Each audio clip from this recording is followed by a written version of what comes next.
So welcome to the another session of the object oriented programming using Java.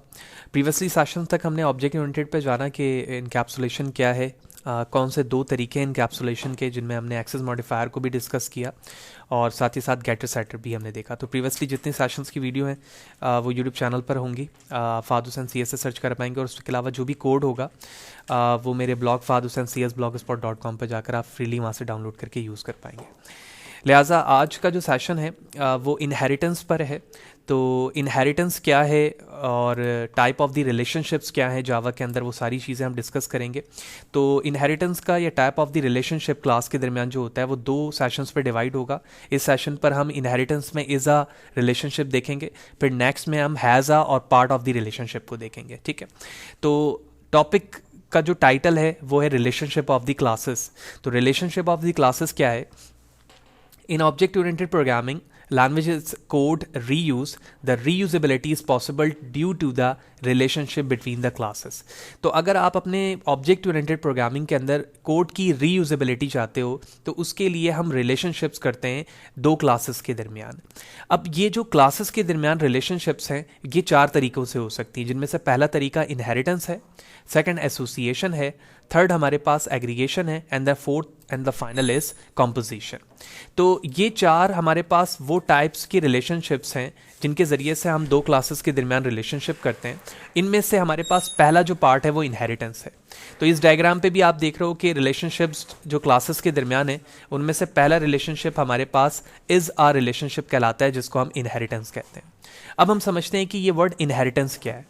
तो programming language में इस word के concept को genetically biological concept से लिया गया है, जिनमें आप देखते हैं कि आपके पेरेंट्स से जो प्रॉपर्टीज़ आपके अंदर इनहेरिट होकर आती है ये प्रॉपर्टी जेनेटिकली होती है. तो इस जेनेटिकली प्रॉपर्टी को हम इनहेरिटेंस प्रॉपर्टी कहते हैं, जो कि कंबाइन होने के बाद आपके अंदर मर्ज होकर आ रही होती है. For example curly hair, skin colours etcetera, ये तमाम चीज़ें आपके पेरेंट्स यानी वालिद और वालदा के ज़रिए से आप पर मुंतकिल होती है. तो इस कॉन्सेप्ट से बायोलॉजिकली कॉन्सेप्ट से मुतासिर होकर साइंटिस्ट ने प्रोग्रामिंग लैंग्वेज में इनहेरिटेंस का कॉन्सेप्ट ज्वाइन किया, जिसके ज़रिए से आप एक क्लास के अंदर मौजूद तमाम प्रॉपर्टीज़ को किसी दूसरी क्लास में विदाउट यूजिंग कॉपी पेस्ट इम्बेंड करवाते हो या फिर ज्वाइन करवाते हो.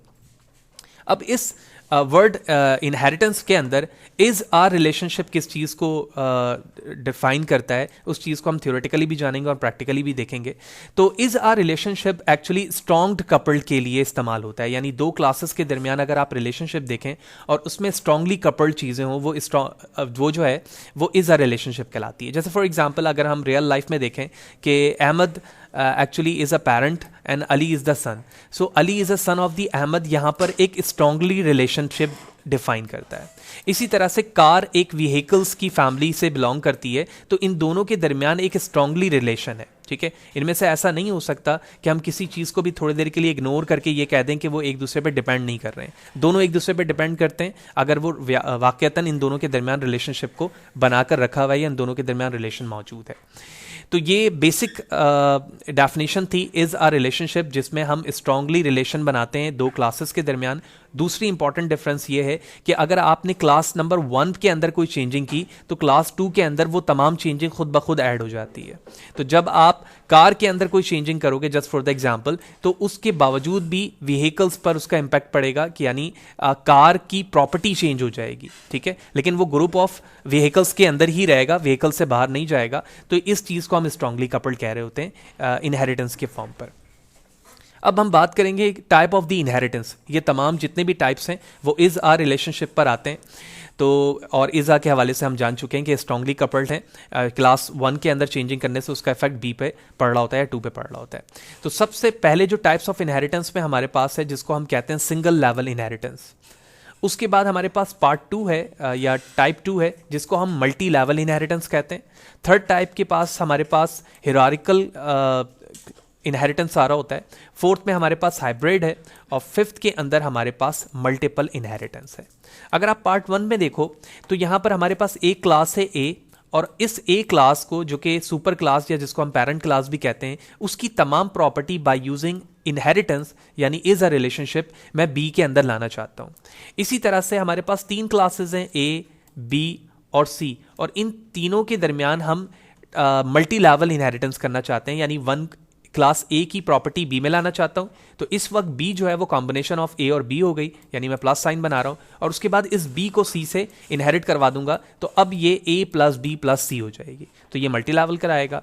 हिरारिकल में आप देख रहे हैं जिस तरह से कंपनी के सीईओ होते हैं, ठीक है, तो इस सीईओ का रिलेशन जो है हर ब्रांड के या हर एक डिपार्ट के मैनेजर के साथ सेपरेटली होगा। इन मैनेजर का आपस में कोई रिलेशन नहीं है। फॉर एग्जांपल ये प्रोडक्शन एरिया में, ये क्वालिटी में है, ये रॉ मटेरियल में, तो इन तीनों का आपस में रिलेशन नहीं है, लेकिन सीईओ के साथ सबका रिलेशन है। तो ऐसे टाइप ऑफ द रिलेशनशिप को हम हिरारिकल रिलेशनशिप कह रहे होते हैं या हिरारिकल इनहेरिटेंस कह रहे होते हैं। चौथे में हमारे पास हाइब्रिड है, जिसमें आप देख रहे हो कि पहली दो जो क्लासेस हैं, क्लास 1 और क्लास 2, ये दोनों एक साथ जाके हमारे सुपर क्लास से इनहेरिट हो रहे हैं, और फर्दर फिर दूसरी क्लासेस भी हैं जो एक साथ आ रही हैं, यानी मल्टीपल का लेवल यहाँ पर आ रहा है एक जगह पर, यानी दो एक साथ क्लास किसी से इनहेरिट हो रही हैं। जबकि पांचवें में भी मल्टीपल का डेफिनेशन का मतलब ही यही है कि एक साथ दो क्लासेस एक क्लास से इनहेरिट हो रही हैं। आइदर आप जावा इस्तेमाल कर रहे हो या सी शार्प इस्तेमाल कर रहे हो, उसमें बाय यूजिंग इनहेरिटेंस आप ना तो हाइब्रिड परफॉर्म कर सकते हैं और ना ही मल्टीपल कर सकते हैं। सिर्फ और सिर्फ आप ये तीन टाइप परफॉर्म कर पाएंगे, single, multi level and hierarchical, क्योंकि मल्टीपल इनहेरिटेंस या हाइब्रिड इनहेरिटेंस सी शार्प या जावा सपोर्ट नहीं करता। लेकिन जैसे ही हम आगे जाएंगे, जब हम इंटरफेस पढ़ेंगे, तो वहाँ पर एज अ जैक इस्तेमाल करते हुए हम इंटरफेस के जरिए मल्टीपल क्लासेस को या मल्टीपल इंटरफेस को एक साथ इनहेरिट कर सकते हैं। तो ये कुछ थ्योरेटिकल पार्ट हो गई इनहेरिटेंस से रिलेटेड कि actually relationship of the classes क्या हैं और इज आर रिलेशनशिप क्या होता है। अब हम इज आर रिलेशनशिप के इन तीनों टाइप्स को जो हमने यहाँ पर देखा है कि सिंगल लेवल, मल्टी लेवल और हिरार्किकल, इन तीनों को हम प्रैक्टिकल इंप्लीमेंट करके भी देखते हैं। तो मल्टीपल से पहले, सबसे पहले तो हम एक प्रोजेक्ट पे सिंपल बनाते हैं दो क्लास, ताकि हम इनहेरिटेंस की प्रॉपर्टी को समझ सकें। तो इस वक्त मैंने यहाँ पर एक सिंपल क्लास बनाई, क्लास ए, इसकी बॉडी, और उसके बाद हम नीचे आकर एक और क्लास बनाते हैं बी, ये उसकी बॉडी हो गई, और उसके बाद हमने एक सी क्लास बनाई और ये इसकी बॉडी हो गई। तो इस वक्त आप देख रहे हैं कि तीन क्लासेस हैं। मैं सबसे पहले क्लास बी को इनहेरिट करूंगा बाय यूजिंग एक्सटेंड कीवर्ड। जब आप जावा के अंदर किसी एक क्लास को दूसरी क्लास से इनहेरिट करते हैं तो एक्सटेंड कीवर्ड का इस्तेमाल करते हैं, और इस वक्त ये जो दो क्लासेस आपस में रिलेशन कायम कर रही हैं, ये सिंगल लेवल है।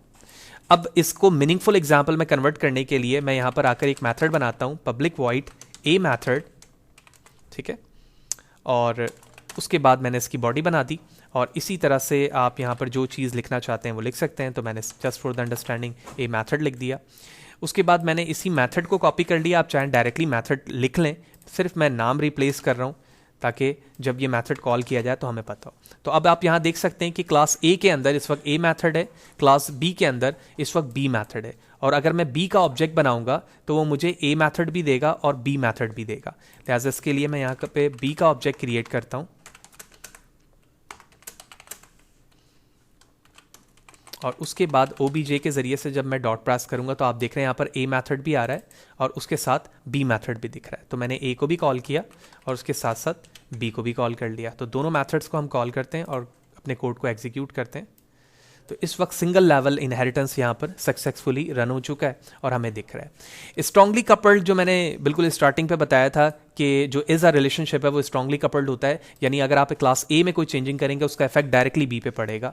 तो अगर मैंने यहाँ पर एक मेथड बनाने के बाद एक और मेथड क्रिएट किया और इसका नाम रखा है ए मेथड 1, ठीक है, तो आप देखोगे कि मैंने चेंजिंग क्लास ए के अंदर की है, लेकिन बी के इंस्टेंस को जब मैं दोबारा कॉल करूंगा यहां पर आकर, तो अब आप देख रहे हो कि यहां पर ए मेथड 1 भी आ चुका है। तो ये डिफाइन कर रहा है इज अ रिलेशनशिप को कि इज अ इनहेरिटेंस या इज अ रिलेशनशिप स्ट्रांगली होती है, यानी उसमें जब भी हम चेंजिंग करेंगे क्लास 1 के अंदर तो उसका इफेक्ट डायरेक्टली हमें बी पर मिलेगा विदाउट एनी फर्दर वर्क। तो कोई भी हमने वर्क नहीं किया बल्कि वो चेंजिंग हमें डायरेक्टली मिल रही है। तो ये डेफिनेशन सिंगल लेवल की हो गई। उसके बाद सिंगल लेवल के बाद मल्टी लेवल है। तो मल्टी लेवल से मुराद ये है कि मैं इस बी को इनहेरिट कर दूं सी के साथ, तो मैंने यहाँ पर बी के साथ, तो मैंने यहाँ पर बी लिखा और उसके बाद इसकी बॉडी हो गई। तो अब अगर आप सी को देखो तो सी में बी की भी तमाम प्रॉपर्टी आ गई और उसके बाद ए की भी तमाम प्रॉपर्टी आ जानी चाहिए। तो मैं एक मेथड सी के लिए भी बना लेता हूँ। तो मैंने इसे कॉपी किया, कॉपी करने के बाद मैं यहाँ पर आता हूँ और इस मेथड का नाम रख लेता हूँ सी मेथड, और यहाँ पर बी की बजाय सी लिख देता हूँ। तो आप देखेंगे जब मैं सी का इंस्टेंस क्रिएट करूँगा तो यहाँ पर मुझे method 1, method 2, 3 and 4 overall 4 methods मिलेंगे। लिहाजा अब मैं टॉप पर आता हूँ और यहाँ पर सी के नाम से एक ऑब्जेक्ट क्रिएट करता हूँ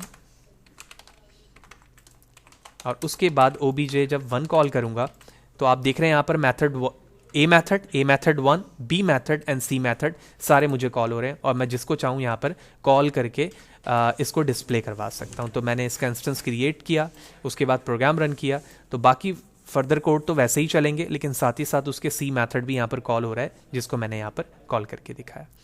इसके बाद हमारे पास तीसरा जो टाइप था वो था हमारे पास हिरारिकल। तो हिरारिकल के अंदर आपने देखा था कि एक हमारी क्लास थी वो फर्दर डिफरेंट क्लासेस से जाकर इनहेरिट हो रही थी। तो मैं इसी कोड को अब चेंज करता हूं, एक और क्लास बनाता हूं क्लास डी के नाम से और इस डी को की बॉडी बना दी मैंने।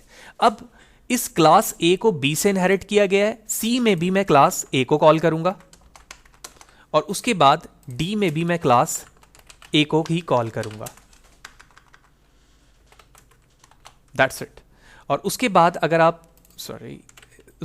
आप इसके मेथड को कॉल करो, यानी इसमें भी कोई मेथड बना लो, तो मैं यही मेथड बना लेता हूँ, नाम चेंज कर देते हैं ताकि जब ये कॉल हो रहा हो तो हमें प्रॉपर्ली पता चले कि कौन सा मेथड कॉल हो रहा है। और अगर आप मैं अपने उस डायग्राम से इसे शो करूं जो हमने देखा था तो आप थर्ड वाले पे देख रहे हो कि ऊपर सीईओ मौजूद है, तो वो अलग अलग क्लासेस से जाकर इनहेरिट हो रहा है। तो यही चीज़ हमने की है। तो हमने क्या किया है, हर ए क्लास को हर दूसरी क्लास के साथ इनहेरिट कर दिया, यानी बी के अंदर इस वक्त A and by itself B की प्रॉपर्टी मौजूद है, सी की नहीं है। और अगर मैं सी की बात करूं तो सी में इसकी अपनी प्रॉपर्टीज़ और ए की मौजूद है, यही चीज़ डी में भी मौजूद है। लिहाजा अब हम चेंजिंग देखते हैं। तो चेंजिंग देखने के लिए मैं दोबारा ऑब्जेक्ट क्रिएट करता हूं ए के लिए भी। तो ए का ऑब्जेक्ट मैंने नाम रखा obj9, ठीक है, आप कुछ भी रख लो, सबके मैं ऑब्जेक्ट बना लेता हूं और ताकि हमें प्रॉपरली तीनों चेंजिंग देखने को मिले। तो 4 के हमने ऑब्जेक्ट बनाए। अब मैं बी का बनाता हूं, उसके बाद हमने सी का क्रिएट किया, नाम 8 रख लेते हैं, इसको 7 कर लिया, इसको 6 किया हमने डी के लिए। That's it. और उसके बाद हम कॉल करते हैं obj9 डॉट। तो आप देख रहे हो obj9 डॉट में ए मेथड और ए मेथड 1 ही कॉल हो रहा है, ठीक है। हालांकि क्योंकि ए तो पैरेंट है इस वक्त, तो ये फर्दर किसी चीज से इनहेरिट ही नहीं है, तो ये एज अ पैरेंट वर्क कर रहा है। लेकिन अगर तुम obj8 पर आओ और डॉट प्रेस करो तो यहां पर ए की प्रॉपर्टी और बी की सिर्फ कॉल हो रही है, ना सी की हो रही है ना डी की हो रही है। सेम स्ट्रैटेजी आप जब 7 पर आकर करोगे obj7 पर, तो यहां पर भी आपको वही प्रॉपर्टीज मिलेगी जो सी में सिर्फ मौजूद है। तो आप देखो ए वाली और सी वाली कॉल हो रही है। एंड देन फाइनली obj6 के जरिए से आप डी क्लास की भी प्रॉपर्टी को कॉल कर सकोगे। तो मैंने डॉट प्रेस किया, तो आप देख रहे हैं a method and D method. तो इस तरह से हमने एक सिंपलेस्ट एग्जांपल के जरिए से क्लास क्रिएट की, क्लास को इनहेरिट करने का तरीका देखा, जिसमें सबसे पहले देखा सिंगल लेवल इनहेरिटेंस क्या है, फिर हमने मल्टी लेवल देखा, मल्टी लेवल के बाद हमने हिरार्किकल देखा, और हिरार्किकल के अंदर 4 क्लासेस को हमने आपस में रिलेट करते हुए ए के जरिए से रिलेशनशिप बिल्ड करके देखी हमने। सेम स्ट्रैटेजी इनहेरिटेंस की किसी भी मीनिंगफुल एग्जाम्पल में कंस्ट्रक्टर के साथ भी हो सकती है, ठीक है। तो पहले तो हमने एक सिंप्लीफाइड एग्जांपल के जरिए से ये सारी चीज़ें टाइप देखी। अब मैं मजीद मीनिंगफुल यहाँ पर एक एग्जांपल बनाता हूँ जिसमें कंस्ट्रक्टर को यूज़ करके दिखाता हूँ कि मैं अगर मल्टीपल क्लासेस के दरमियान इनहेरिटेंस के अंदर कंस्ट्रक्टर यूज़ करूँगा तो मैं चाइल्ड के अंदर पेरेंट की चीज़ें कैसे कॉल कर सकूँगा। लिहाजा सबसे पहले तो हम इस कोड को कमेंट कर लेते हैं, /* एंड */, ठीक है। और जितने कोड अभी हमने यहाँ पर किया है उसे भी मैंने यहाँ से कमेंट कर लिया। तो ये हमारी बिल्कुल बेसिक एग्जांपल थी इनहेरिटेंस की। अब हम मजीद बेसिक एग्जांपल करते हैं इनहेरिटेंस को यूज़ करते हुए जिसमें मैं कंस्ट्रक्टर इस्तेमाल कर सकूं। तो मैंने एक क्लास बनाया फॉर एग्जांपल, तो मैं एक गेम के नाम से क्लास बनाता हूं और गेम के बाद मैंने एक गेम क्रिकेट के नाम से बनाई, ठीक है। 2 अलग अलग सेपरेट क्लासेस हैं इस वक्त, और दूसरी क्लास को मैंने by using extend keywords inherit कर दिया गेम से। अब हमें पहली क्लास में आना है और पहली क्लास में मैं चाहता हूँ कि मैं कंस्ट्रक्टर यूज़ करूँ और मेथड में उसे यूज़ करूँ। तो मैंने अपने गेम में यूज़ किया स्ट्रिंग गेम, ठीक है। और इस गेम की वैल्यू को डिफाइन करने के लिए हम गेम का कंस्ट्रक्टर बनाते हैं। तो मैंने यहाँ लिखा भाई स्ट्रिंग गेम, और इसकी बॉडी के अंदर हमने कहा this dot game equal to game. ये सारी चीज़ें हम ऑलरेडी प्रीवियस सेशन पे कंस्ट्रक्टर के पढ़ चुके हैं, कंस्ट्रक्टर क्या है। उसके बाद हम यहाँ पर आते हैं और एक मेथड बनाते हैं पब्लिक वॉइड गेम नेम के नाम से, और इसकी बॉडी के अंदर मैंने कहा the name of the game is, ठीक है, कॉलन, और यहाँ पर मैंने गेम को कॉन्कैटिनेट कर दिया, ठीक है। तो ये गेम वेरिएबल एक्चुअली क्या होगा जिसके ज़रिए से हमें गेम का नेम पता चलेगा, वो मैंने लिखा यहाँ पर, और कॉन्कैटिनेट भी हमने कर दिया।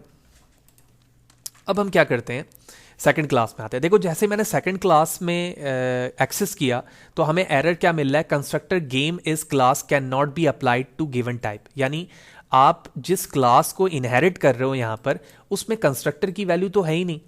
यानी जब तक कंस्ट्रक्टर की वैल्यू को एक्सेस नहीं दोगे आप क्रिकेट के साथ उसे इनहेरिट नहीं कर सकते। लिहाजा अब मुझे क्या करना होगा, इस क्लास में रहते हुए क्रिकेट के नाम से भी कंस्ट्रक्टर बनाना होगा और उसके अंदर गेम वेरिएबल को कॉल करना होगा बाय यूजिंग सुपर कीवर्ड। कैसे, तो मैंने यहाँ पर क्रिकेट के नाम से एक कंस्ट्रक्टर क्रिएट करना होगा। तो मैंने यहाँ पर क्रिकेट लिखा, पब्लिक भी लिखते हैं आप चाहें तो, और उसके बाद यहाँ पर उसकी बॉडी बनाए। इस बॉडी के अंदर मैं लिखता हूँ सुपर कीवर्ड और यहाँ पर मैं लिखूंगा गेम, और इस गेम को हम यहाँ पर भी कॉल करेंगे। तो मैंने लिखा स्ट्रिंग गेम और उसके बाद मैंने टर्मिनेट किया। अब यहाँ पर इस क्रिकेट कंस्ट्रक्टर के अंदर जो गेम कॉल किया जा रहा है वो एक्चुअली सुपर कीवर्ड के जरिए से पैरेंट में मौजूद गेम को एक्सेस करने की कोशिश की जा रही है। अब मैं इस गेम वेरिएबल को अपने इस मेथड के अंदर, इस क्रिकेट क्लास के अंदर के मेथड में भी यूज कर सकता हूं और ऑलरेडी इसमें तो मौजूद है ही।